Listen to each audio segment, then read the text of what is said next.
Welcome back. Thank you for hanging out with us again for another hour. What we're going to do this time is we're going to start out a little differently. I'm going to talk about a project that's just been completed with the DSHS here.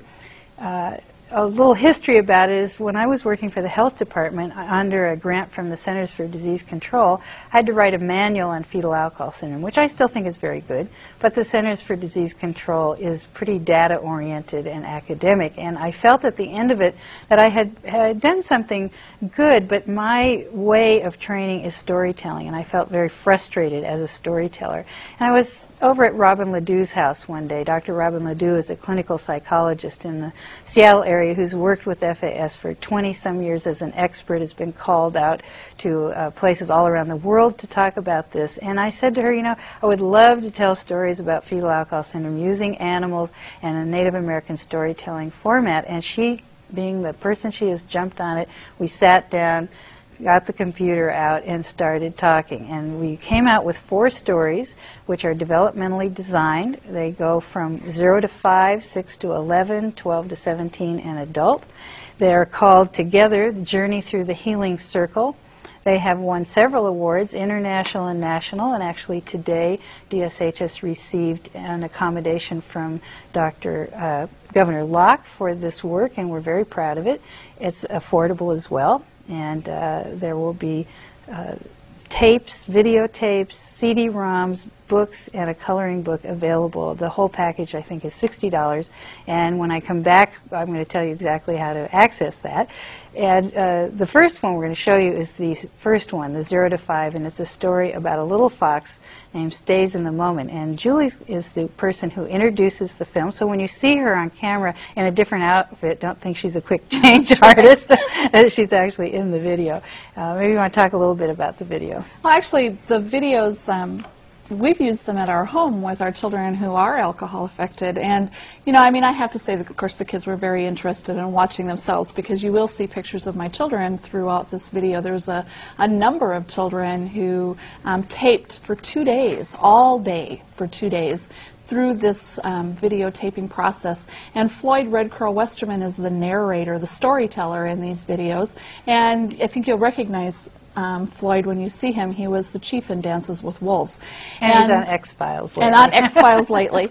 And, you know, Floyd was just mesmerizing for all of our children, and our kids did great. And so, I mean, I have to admit that my kids, you know, they do enjoy sitting down and watching this because they get to see themselves on TV. They think they're stars. They are stars, but they, you know, really think that they're movie stars because of this. But these videos have truly opened up avenues for discussion that I don't think would have necessarily come up or would have been able to have been handled as appropriately and as sensitively as we've been able to do it because of these videos. And just for an example, you know, our son Michael, who is 12, has been able to come to me and say, you know, Mom, my Tina mom, she didn't drink to hurt me, did she, Mom? She drank like Mama Fox because she didn't know any better, huh, Mom? And I mean, so it's opened up an avenue to have a non-judgmental, guilt-laden discussion with Michael about the effects that alcohol had on his developing brain. The other way that we've used these videos actually has been with the birth moms of some of our children. And there again, it's given them the opportunity you know, to view their children in a movie, but to be able to watch this over and over and to start taking in the information without that shame, without that blame, without that guilt. Mm-hmm. And I think that they're great tools for all populations, for children, for adults, for schools.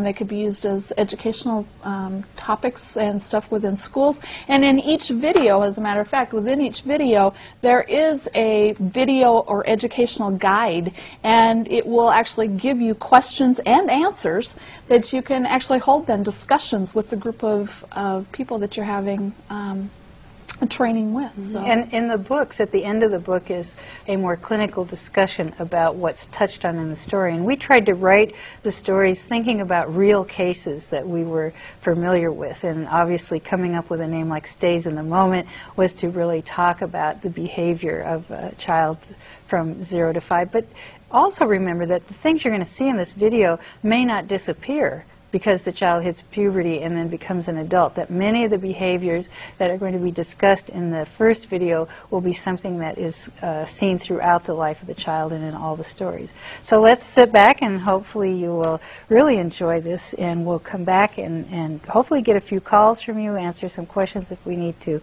and then say goodnight. Thank you. Hello, my name is Julie Gelo, and I'm the family advocate for the Fetal Alcohol Syndrome Diagnostic and Prevention Network based at the University of Washington in Seattle, Washington. However, my greatest perspective in the field of fetal alcohol syndrome comes from the experience that I have gained from the hardest job of my life, being a birth mom, a foster mom, and an adoptive mom of children with fetal alcohol syndrome and other alcohol-related conditions. This series of stories is told in the Native American storytelling format and is narrated by Floyd Red Crow Westerman. They focus on specific age groups and the issues that confront children with FAS, FARC, and their caregivers. The approach here is to diminish guilt and blame and to develop a positive environment to help individuals with fetal alcohol syndrome, fetal alcohol-related conditions, their families, and their communities. The stories in this video series also come in book format. The videos and the books are produced by the Washington State Division of Licensed Resources. So we invite you now to settle back and with open hearts, minds, and souls, hear, see, and feel what our special ones and the animals of the forest have to teach and share with all of us. Thank you.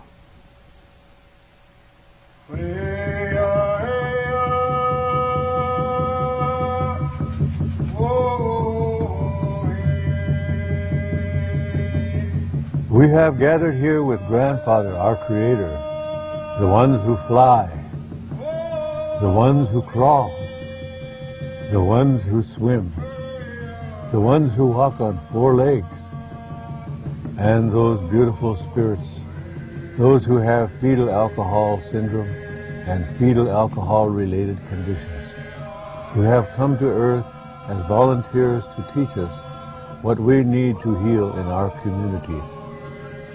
This story was created to help you understand the health problems and behavior challenges of your special child from birth to age 5, brought on by the effects of alcohol on their brain. The information in this story can help you become the best possible parent and help your child be their best. So welcome to the world of your special child, and thank you for allowing us to walk with you on this journey. Hello, my relatives. Today I'm going to tell you a story about a small fox known as Stays in the Moment. Stays in the Moment was very special. She did not look like other foxes, nor did she look like her brother or sister. Her eyes were tiny and spaced wide on either side of her nose. The area between her nose and upper lip was long and smooth. When she was first born, Stays in a Moment slept very little. She whimpered, fussed, and yelped all night, no matter what her mother did to soothe her. Oh, dear little one, go to sleep now. Your brother and sister are both fast asleep. You need your rest, too. Unlike her brother and sister, who would eat anything their parents would put before them, Stays in a Moment didn't seem hungry or interested in food. Stays in the Moment was a careless fox, often placing herself in danger, forgetting to come when she was called, and wandering out of the den while her parents were out hunting. Many times the little fox lost her way home, narrowly escaping owls' clutches. Although her mother and father told her over and over how to stay safe, Stays in the Moment would forget who was safe, such as Lizard, and who was not safe, such as Hawk. Stays in the Moment was usually a friendly and happy little fox who wanted to play with all the other animals. But because she did not understand or remember the rules of play, she often had problems. She could not run as fast, jump as high, or roll and tumble the way her brother and sister could, and her siblings often got upset with her, played tricks on her, or did things to get her in trouble. Ah! You stay away from our little fox! When Stays in a Moment became upset or angry, she tried to tell others, but her yips and yelps, whimpers and barks did not always sound like the language spoken by the other foxes, so her feelings were never understood. Stays in the Moment's parents worried about their daughter. They knew that someday she would have to live out on her own. Every night they prayed to Grandfather, the Creator, for help. One night, while Mother and Father Fox were out on a hunt, Eagle flew low and landed in a tree overhead. At first they were startled because Eagle was not a bird of the night. But when Eagle spoke, they soon understood why she had come. Dear foxes, your prayers have been heard. Grandfather, our Creator, has sent me to help you. I know that you are worried because your daughter, Stays in the Moment, looks different and has a hard time learning and staying safe like your other children. The Creator has heard you weep and wonder what you have done wrong as parents. I am here to tell you the truth. When you were pregnant, Mother Fox, you and Father Fox wandered down to the farm several times and ate grapes that had soured to the point that they contained alcohol. When you, Mother Fox, ate those grapes, the alcohol went into your baby's body and hurt her brain. It is also the reason her face looks different. Her condition is called Fetal Alcohol Syndrome. Your other kits may look or seem fine. However, pay close attention to them too, and watch for any problems they may have learning. Problems such as this we call fetal alcohol-related conditions. Foxes, I can see your fear, but remember, your daughter Stays in the Moment is a very special soul. We will all work together so that she can live and be as happy and healthy as her sister and brother. She is a gift to teach us patience, respect, and love. No, you did not know this could happen. We know you both wanted healthy children, and that you are trying to be the best parents possible. I am here to help you reach this goal. I am going to send you to a wonderful healer who lives deep in the woods. He sits at the north of a medicine wheel, a healing circle. He has gathered together many helpers that will assist you in understanding your daughter. They will teach you what to do to help her be her best. Trust in these helpers. I will return as often as you need. Just send your prayers to Grandfather, our Creator, and I will come. Following Eagle's directions, Mother and Father Fox took Stays in the Moment with them, and soon found themselves in a tiny forest clearing. Suddenly, out from behind an ancient snag, dashed a small, fluffy-tailed brown squirrel. She ran up and down, chattering loudly until she finally stopped in front of the foxes and flicked her tail side to side. I hear you're looking for help for your daughter. I'd be glad to lead you to the circle of healers. Follow me, follow me, follow me. Yes, yes, yes, follow me. The foxes eagerly followed Squirrel down the trail that led to the medicine wheel, the healing center for all the animals in the forest. When they arrived, they saw a glowing fire in a circle of stones. The stones represented the knowledge of the ancient ones and the ones to come. Seated on a large stump inside the circle to the north was Raven, emanating enormous power, wisdom, and kindness. Squirrel introduced them. There. Yes, yes, yes. There is Dr. Raven. Dr. Raven slowly rose and greeted them by holding out his coal-black wings. Raven smiled broadly and motioned the foxes to enter the healing circle. Welcome, dear foxes. Gathered here today are all the ones who have come to help you and your daughter. Let me introduce them and tell you why they are important in this circle of healing and in your daughter's life. But first, make yourselves comfortable, for we have much to talk about. Father Fox sat down on Dr. Raven's right, Mother Fox sitting alongside him. Stays in a moment seemed confused about what was happening and began squirming and fidgeting and yipping as other animals came to join the healing circle. Dr. Raven remained smiling and calm and greeted each new helper with affection and respect. The first to enter the circle was Owl, the psychologist. Owl's job was to help Father and Mother Fox understand how the alcohol might have hurt their daughter's brain. Owl asked many questions about the Fox's family life, their problems, and the successes that they had with their daughter, and what they felt as parents that they did well. Another of Owl's concerns was Mother and Father Fox's feelings about their daughter's condition. Next to be introduced was Rabbit, Owl's helper. Rabbit's job was to test Stays in a Moment to find out her strengths and skills and to measure what the little fox had learned so far in her life. The third helper was Kingfisher. Kingfisher listened to the way Stays in a Moment talked.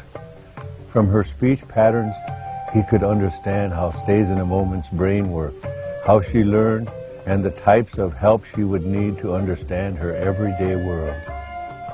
Next, Deer, the head teacher from the forest school where the little fox would soon be going, came forth. Deer's participation in the healing circle was important because teachers and parents worked together to be sure many of the lessons learned at school were also taught at home. Bear then came into the light of the fire and sat to the west. Bear scratched her back against a nearby pine tree and greeted the Fox family warmly and patted Stays in a Moment on the head. The Fox family liked Bear immediately. Before Dr. Raven could introduce Bear, she grinned and said, "Welcome, Foxes. My job is to help you understand all that is said here and to walk with you on your healing path all through the life of your daughter. I was chosen for this honor because my cub sees no danger, has fetal alcohol syndrome too. My cub got her name because she has little fear and often makes choices that lead her into trouble. I too came to this healing circle as a concerned parent. When I first came for help, I was angry with myself for not being a better parent. I learned that all parents of our special children have these feelings. To my surprise, I found out I was a good parent, but I just needed to do things differently for this cub of mine, unlike her siblings. Now I know we need everyone in our forest community working together if we are to successfully care for our children." With that, Bear leaned back and smiled. It was now Squirrel's turn to talk. Well, well, well. Yes, yes, yes. Well, well, well. There are many gathered here today. Some of us you may have considered in other settings a danger to you and your children. However, the ones you meet here at the circle understand how special and fragile these children are and are here to work together to help you and your child. The time in the circle was spent assessing Stays in a Moment's needs and skills and helping the little fox's parents understand that they did not need to blame themselves or feel guilty for the problems their daughter had.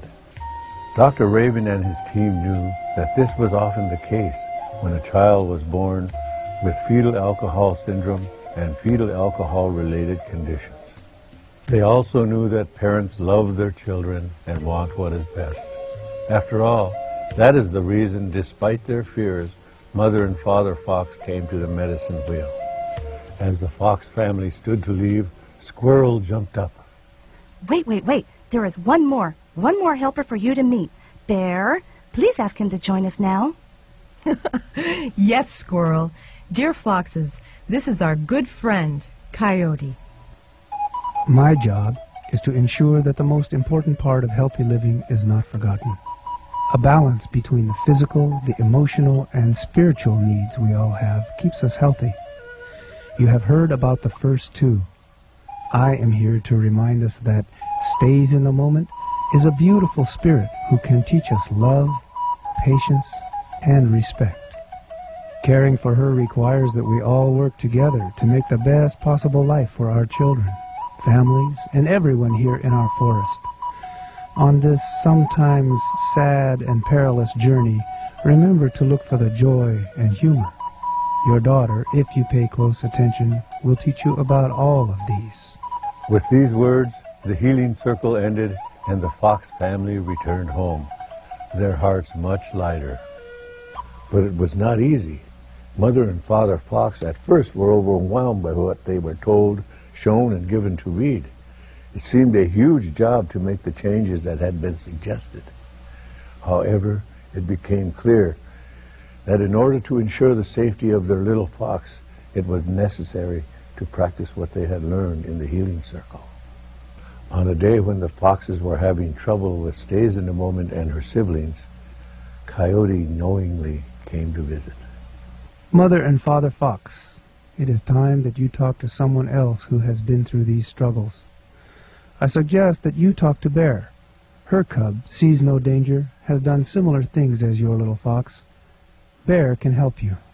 While Father Fox talked to his other children about how they had often endangered their sister's life, Mother Fox went to Bear's den for a mother-to-mother talk.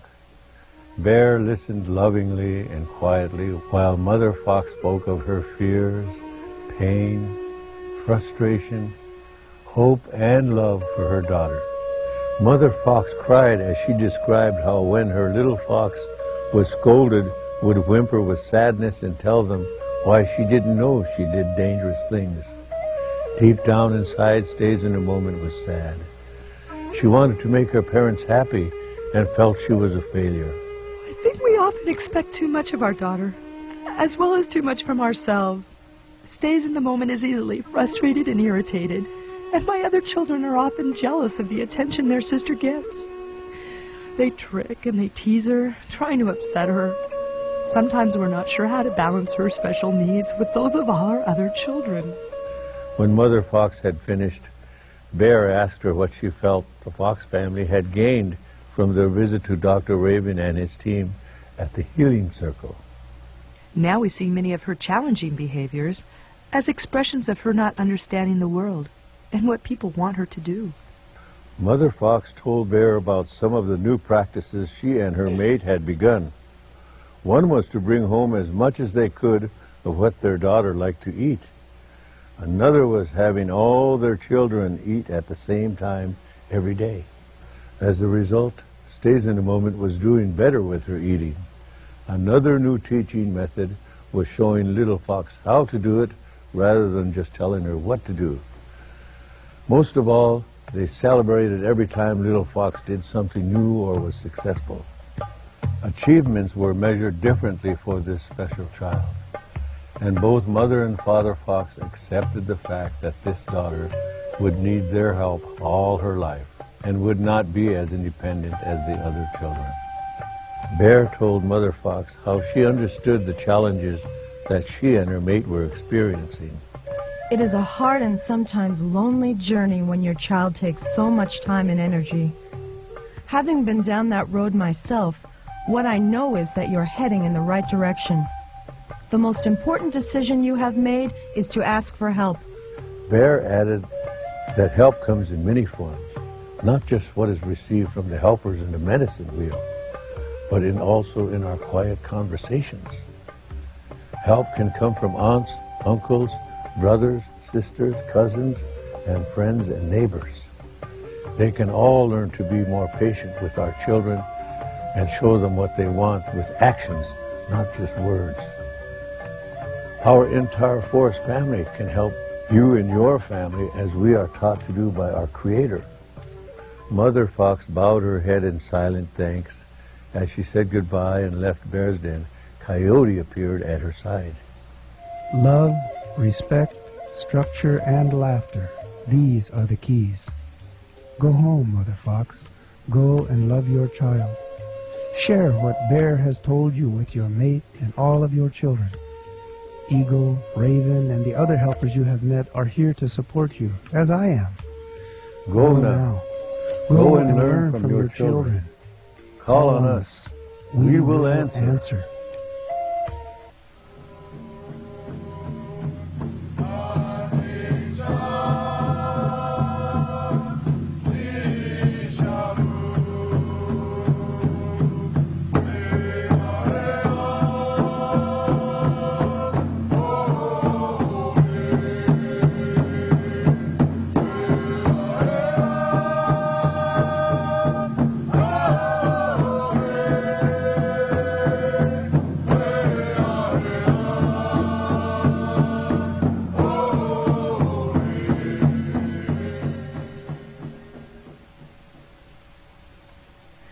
Hi there. Thank you for watching that with us, and I hope you enjoyed it.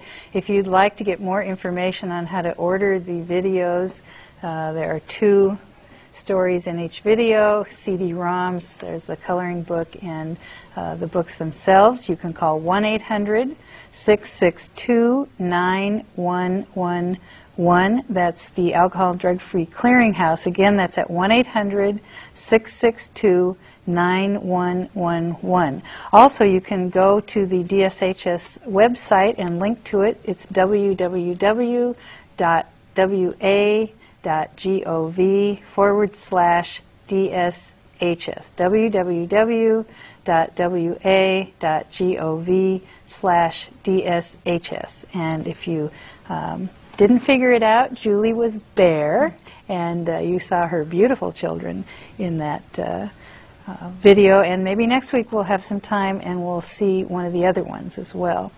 Also, you can see, if you fell asleep during tonight's broadcast at all or had to leave the room, you can see the entire thing again by connecting to the website I just read to you, and then we will be coming back next week. Julie, do you have any? Actually, just to give you the opportunity, next week, primarily what we're going to be talking about is going to be the behaviors of these children. We've talked about the brain, we've talked about the face, we've talked about the growth deficiency, all of that. But usually, what parents really want to hear is, but what about the behavior? What do we do when we have these children in our homes? How do we plan an appropriate educational setting for them, or an appropriate home setting? And so those are the things that we're actually going to spend almost all of next week, the 3 hours next week, talking about.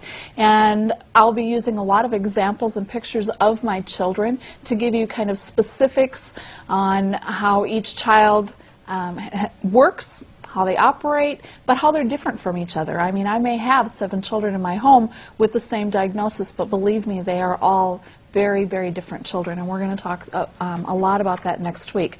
So what I would like to do right now, though, is to give you all the opportunity. This would be your opportunity, everybody, that if there is something specific that you would like us to cover next week, if you have a specific issue, if you have a specific question, if you have a specific concern that you would like us to cover next week, now would be the time to either email us or call us and give us that question. You can call us at 1-800-407-9487 or email us with those specific issues or concerns or questions, and then what we'll do is we will write those down and we will come back next week and we will actually answer them. That will give us the opportunity too, because we're by no means the know-all end-all of fetal alcohol syndrome, but we will, if there is something that comes up now in this giving you this opportunity that we may need to have a medical opinion on or whatever, we can do that too. I can research it this week with Dr. Claren or one of our other team members, and we'll come back to you then next week with those specific answers to your questions. So now is your opportunity to ask us those specific questions and issues. Okay, we have a call coming. We're not sure where it's from. Again, here are the Little Fox series videos. Available by calling the Clearinghouse, 1-800-662-9111. Let's take our call from Anacortes. Hello. Hello. Are you there? I can hear you barely. Go ahead. Okay, I'll try to speak a little louder. Okay. Hi, Carla. How are you? Hi, Julie. I'm fine. All right. My question is this. When you have a child who is high functioning, who has a high IQ and does well in school, what are the benefits of having them diagnosed, of having that diagnosis on their record versus leaving it alone and not labeling them? Well, what is making you suspicious that there's a diagnosis that's needed? Well, because I have information in the child's record that mom drank during pregnancy. Mm-hmm. Well, this is an excellent point, because we need to make sure that you understand that not every woman who drinks during pregnancy produces an affected child. When I first started the work, they told us 1 out of 4 drinking women would have an affected child. Now that we know more about it, I think, and there's been more education, they're saying 2 out of 4. So the statistics are variable, and I think it'll change over time. The point is, though, that just because mom drank does not mean she had the child with fetal alcohol syndrome. We actually had, and this is unusual, we had a case in clinic this year where the mother drank a lot of alcohol during the entire pregnancy. The child was reading 4 grades above his grade level, doing excellently in school, and we determined that the problems he was having with behavior were really related to the problems he had after birth, environmental issues, lack of nurturing, all kinds of things that played into his behavior problems. So you may not really, even though there's alcohol exposure, have children with this brain disorder in your home. However, it's always best to play on the safe side. Julie, do you want to talk about the Well, I think that diagnosis? the IQ, we've talked a lot about that tonight, that IQ is not a determining factor as far as diagnosis. We have had children in our clinic with full-blown fetal alcohol syndrome with IQs that range from 30 to 130. One of the children in my home, Tessa, and I'll talk quite a bit about Tessa actually next week, who has an IQ, a full-scale IQ of 110, which is well within normal range. And it's only been just this last year now in 3rd grade that it's really, as the concepts in school are becoming more demanding, as they're becoming more abstract, we're starting to require things from her that are much harder for her to deliver. And now what we're seeing then is that she truly does have differences in her learning style. She has differences, legitimate learning disabilities, and that it's very difficult for me and for parents in the same situations to advocate for services for children that fall within that IQ level, that that normal IQ. So that can be one of the benefits for obtaining a diagnosis, which is that just your gut tells you that, well, I know that this child has a normal IQ, I know that they can read, I know that they can do math, but that's not explaining to me the quirky problems that they're having in organization or in judgment or in linking cause and effect or whatever. And so the value of a diagnosis can be just that. It can help set up accommodations within the educational plan or within the home plan to allow these children to achieve to their potential. So even though she doesn't meet the criteria for special services because of her intelligence, she might qualify because of the diagnosis. Exactly, and because there are actually 2 ways of qualifying under the federal guidelines for assistance in school. One is under the IDEA Act, which is the federal law, where there would be an actual individual education plan that would be formulated for that particular child. The other one is 504 accommodations, and 504 accommodations are not linked to a child's IQ or even necessarily a medical diagnosis, but rather that, say your child has difficulty with organization. Maybe there needs to be some kind of an accommodation plan in place that will help that child remember how to bring their homework home, or to remember what to do with their library books, or those kinds of accommodations like that, or just that they have the right to be able to have their tests read to them, or to be able to give answers verbally rather than to put it in writing. And those are all accommodations that are allowed and written into the 504 accommodations. And having a diagnosis of neurobehavioral disorder or static encephalopathy or fetal alcohol syndrome, for that matter, can help you and give you the documentation that you may need to advocate in your schools to get those accommodations. And also remember that the diagnosis is only given to the caregiver. What you do with that diagnosis is up to you. Right. It is not automatically sent to caseworkers. It's not automatically sent to teachers. You know, if people aren't educated about fetal alcohol syndrome and they believe some of the myths, like everyone with the FAS is mentally retarded, and they hear that this child has been diagnosed with FAS, what will that mean to them? You know, Julie can tell me that each one of her children has the diagnosis of FAS. She can tell me their ages. She can tell me, you know, their names. Unless she talks to me about behavior, that diagnosis means nothing to me other than the fact that they all share common physical characteristics. They are short in stature, probably skinny. They have certain facial features. But it's how the brain is damaged and how that's presented through behavior that makes each of them unique. You don't really want to give the diagnostic information to people who really don't understand it. Diagnosis is much better now, I think, at the clinic. They actually really help you with the testing, find out the areas that need assistance, actually have offered, Julie, I think I've heard her offer, that she would go to a school even with a parent and help set up an IEP. So each child is very different, and it is up to you, the caregiver, to decide, will this be valuable? How will the child take this? What information will we give the child? What information are we going to share with other people? Right. And it truly does end up being in the caregiver's lap. You know, I mean, we all know that as much as, or as however often that we recommend assistance with case managers or behavioral specialists or other kinds of supports and services for these families, that still the majority of the advocacy, the majority of the case management, all of that is going to fall into the lap of the caregiver, you know, usually the mom. But in order to adequately advocate for your child, you need to be, you know, continually educating yourself too. So, okay, thank you. Thanks. That was a good question. Great question. Well, since you all were so attentive and we obviously were so clear and so informative, you don't seem to have a lot more questions, we may be letting you out of school early. I would like to take a few minutes, though, just to talk a little more about the video series. You saw the little fox, the story there, and I will talk a little bit quickly about the two raccoons, which is the 6 to 11.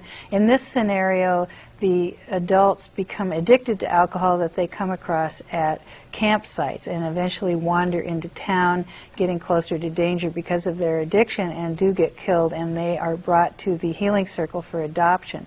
We have grandfather otter and grandmother otter come forward to take these children. Why would we do that? Well, we chose grandfathers and grandmothers because at this age we find so many of our children who are affected in the care of grandparents, and that's very common to have grandparents who have maybe done a really great job raising their children, get these children in the home, and find, for many reasons, including possibly their age and energy level, but just the fact that these children are not like all the children maybe they have raised in their life. And so the story is has kind of a funny little twist in that when they take the raccoons home to their little island home, they almost drown them because they assume they can swim like otters. And so, you know, it's otters raising raccoons, and that's kind of how we're talking to you tonight, that you as foster parents may not be raising the child that you have raised in your past that has not been affected with alcohol in utero, that this is a different child, and it doesn't mean you have to try harder, it just means you have to try differently. You have to find a different bag of tricks. It has to be big, and Julie will talk about that and give you lots of tools. Then we have the teenager whose name is Sees No Danger, and her story is similar. The parents are similar to the fox parents that they go down to the grapes, the field and get the rotten grapes. You know, we had to figure out a way to give animals fetal alcohol syndrome. And then she is having trouble in school. She's not popular. She feels alienated.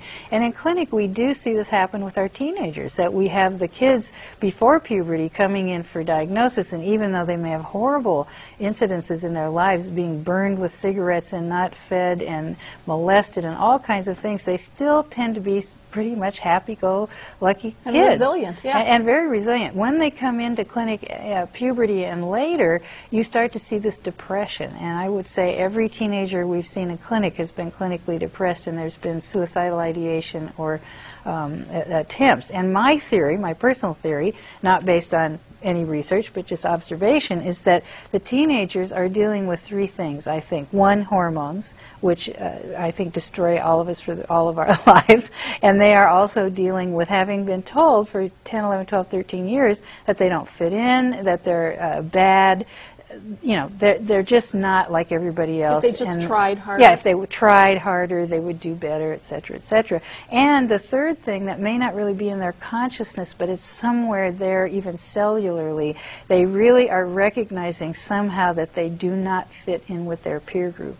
And when they were 8 and played with 5-year-olds, it was okay. Nobody noticed that much. But now they're 14 and they still want to go back into that sandbox and pour sand and play cards with the little kids. So we see a different person. And then, of course, she meets a polar bear from Alaska who has FAE. They have an out-of-wedlock mixed child. They come back to the forest circle, and because of the parents' intervention and the community coming together around them, they are raising their child as successfully as they can. And the last story is an adult, a puffin, named Travels in Circles, who's been raised by his parents all of his life, tolerated in the colony because he's very generous, he's a very good, he fishes and shares his fish all the time, but his favorite pastime is building sculptures out of rocks on the beach. He has not nested, he hasn't chosen a mate, not anything like his other brothers and sisters.